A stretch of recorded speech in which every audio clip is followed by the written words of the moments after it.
চলাচল এবং যানবাহনের চাপ বৃদ্ধি পাওয়ায় বিশেষ নিরাপত্তা ব্যবস্থা গ্রহণ করেছে বাংলাদেশ কোস্টগার্ড দক্ষিণ জোন।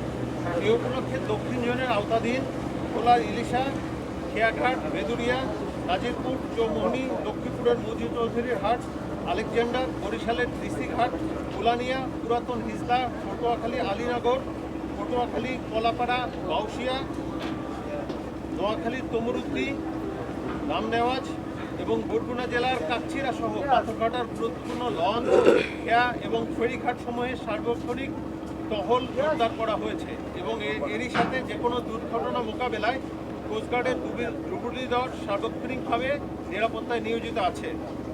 এছাড়াও ডিআইডব্লিউটি এর কন্ট্রোল রুমে কোস্টগার্ডের প্রতিনিধির মাধ্যমে সার্বক্ষণিক পর্যবেক্ষণ এবং গুরুত্বপূর্ণ স্থানসমূহে যে কোনো অপ্রীতিকর ঘটনা প্রতিরোধে অতিরিক্ত সদস্য মোতায়েন, গোয়েন্দা নজরদারি বৃদ্ধি, সন্দেহজনক ব্যক্তি ও নৌযানে তল্লাশি, যাত্রীদের ব্যাগেজ স্ক্যানিং সহ বিভিন্ন নিরাপত্তামূলক ব্যবস্থা গ্রহণ করা হয়েছে। এছাড়াও চুরি, ডাকাতি, ছিনতাই এবং চাঁদাবাজি প্রতিরোধ সহ যে কোনো নাশকতামূলক কর্মকাণ্ড প্রতিরোধে যথাযথ ব্যবস্থা গ্রহণ করা হয়েছে। এছাড়াও গরু, মহিষ এবং অন্যান্য কোরবানির পশু চোরাচালান দমন এবং দেশের বিভিন্ন অঞ্চলে কোরবানির পশু নিরাপদ এবং নির্বিঘ্নে পরিবহন নিশ্চিতকরণের লক্ষ্যে কোস্টগার্ডের উল্লেখযোগ্য সংখ্যক টহল টিম এবং উচ্চগতি সম্পন্ন নৌযান বোট মোতায়েন রয়েছে।